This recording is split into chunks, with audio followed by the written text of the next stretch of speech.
Graeme Kirkham, TNS's fan engagement manager. We have covered this before, but for the benefit of those who perhaps are new to what you do at the New Saints, tell us, what's it all about and how did you come into the role? The role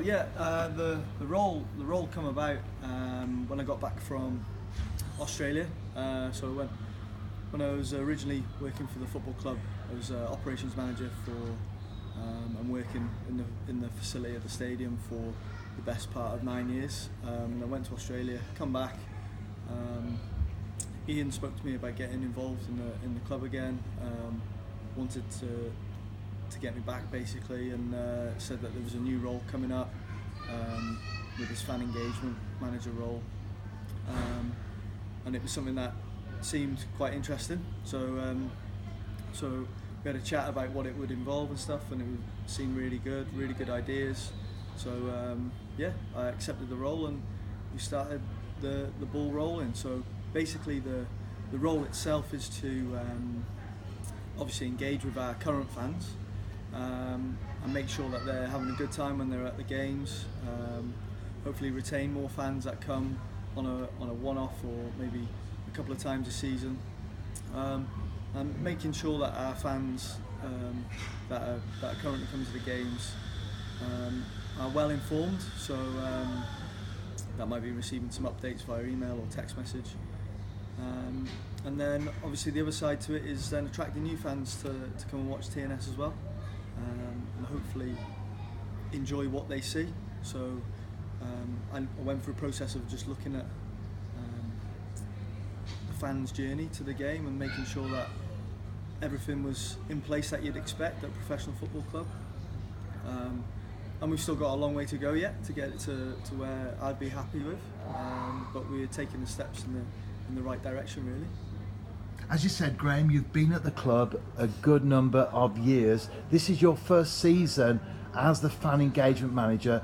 Looking back, what highlights for you personally would you like to share with us? Well, I accepted the role early December. I think it was like the first week in December I started, so we were already halfway through the season. And obviously I would have missed out on the European games at the start. But to be honest, one of the first highlights was setting up the Adults Members Club.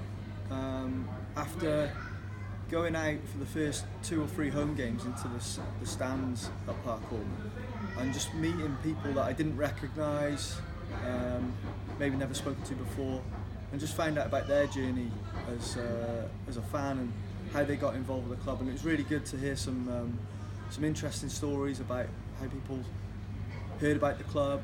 It might have been their ex-players, local guys who had only been down once before had come back because they enjoyed what they'd seen. It was really good to get out. So we set up this Adults Members Club and we launched it on New Year's Eve at the Newtown game at home here.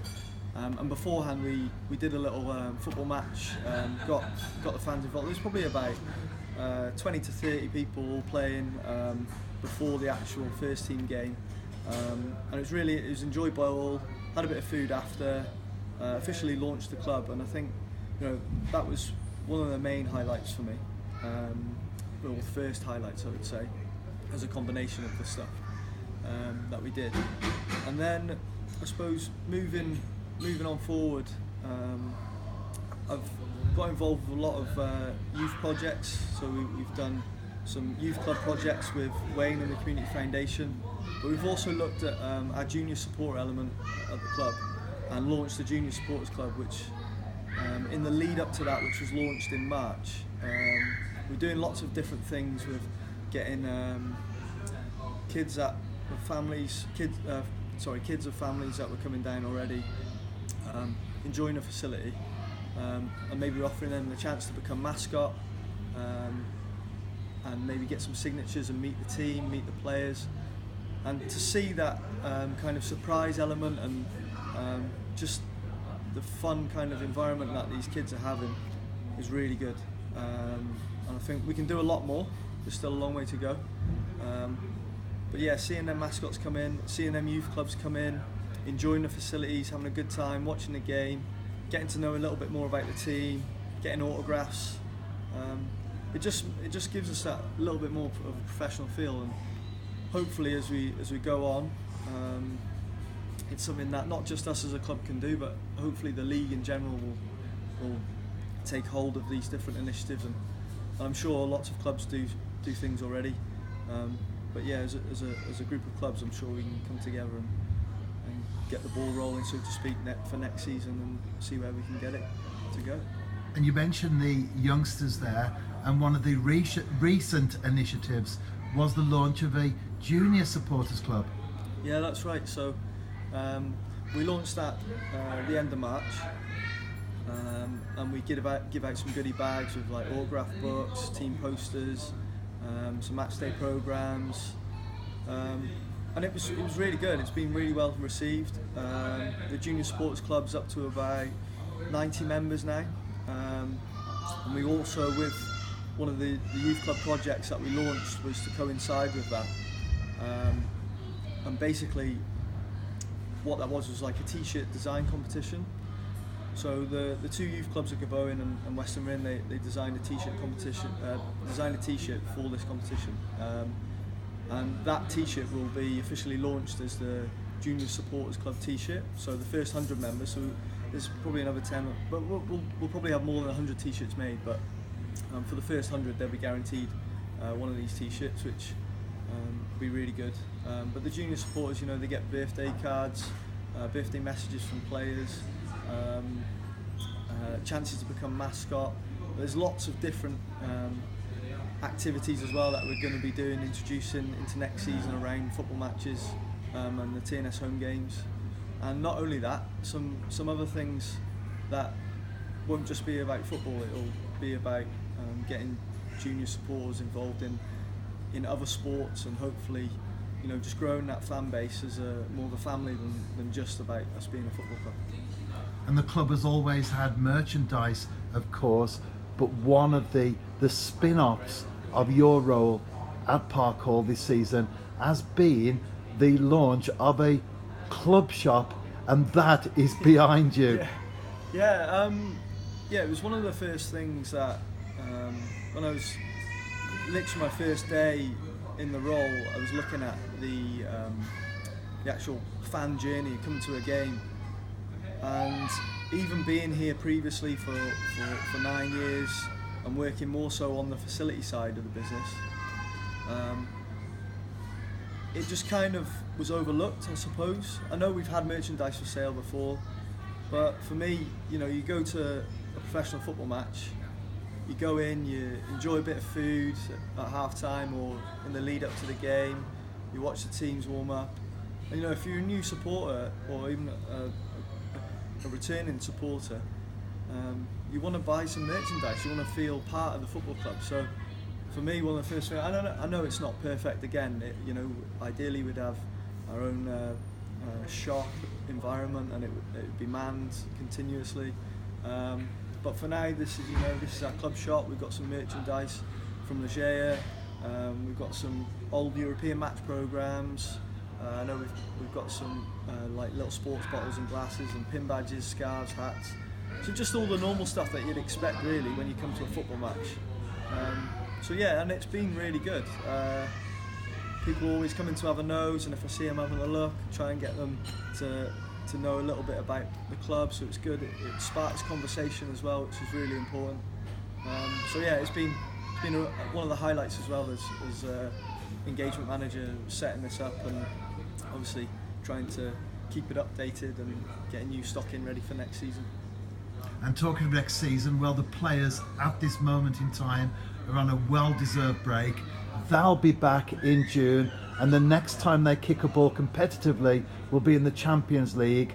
As always, we're pretty much guaranteed to get a full house there. But I guess, Graeme, the challenge is then to turn those fans into returning supporters throughout the course of the Welsh Premier League season. Yeah, that's true. I was looking at some of the statistics with the chief operating officer Ian last week. and we're looking at our average attendances over the course of a season, and our average attendance is just over 500 people at home games, but that includes European games, the Iron Brew Cup games, and it's interesting to see the change in attendances when it comes to the Welsh Premier League. So it's a task that we've all got, and we all share as clubs in the Welsh Premier League, I think, and it is about retention and setting up these supporters clubs with the members, the adults members club and the junior supporters club. Will hopefully be able to stay in touch with these people that are coming to these games on a one-off basis, and hopefully they can try and feel a little bit more part of the club, because obviously we're getting 1,100 people here to a European game, if not more, sorry, and it would be nice to, even if we could get 10% of that 110 people, for example, extra on our Welsh Premier League match days, then that's a step in the right direction.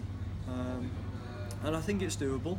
I think we've got to look at ourselves as a club as a whole and make sure that we've got everything in place, and we are offering a professional feel and an atmosphere and entertainment other than just the football match, because you know as well as I do, Stuart, we believe in the players and the team, and the way they play football is incredible, really. It's really good for the league, and it's nice football to watch. So the product on the pitch is brilliant, but it's what more can we do off the pitch that will hopefully attract the type of fans that we want to come and hopefully enjoy the facility as a whole. So yeah, there'll be a lot of initiatives hopefully next season to put that in place, and hopefully we can get a lot of the people signed up to the membership clubs that will be attending the European games in the summer. Well, Graeme, thank you for sharing all of that with us. You've done a fantastic job during 2017, 2018, and we look forward to even more in the upcoming campaign. Thanks, Stuart.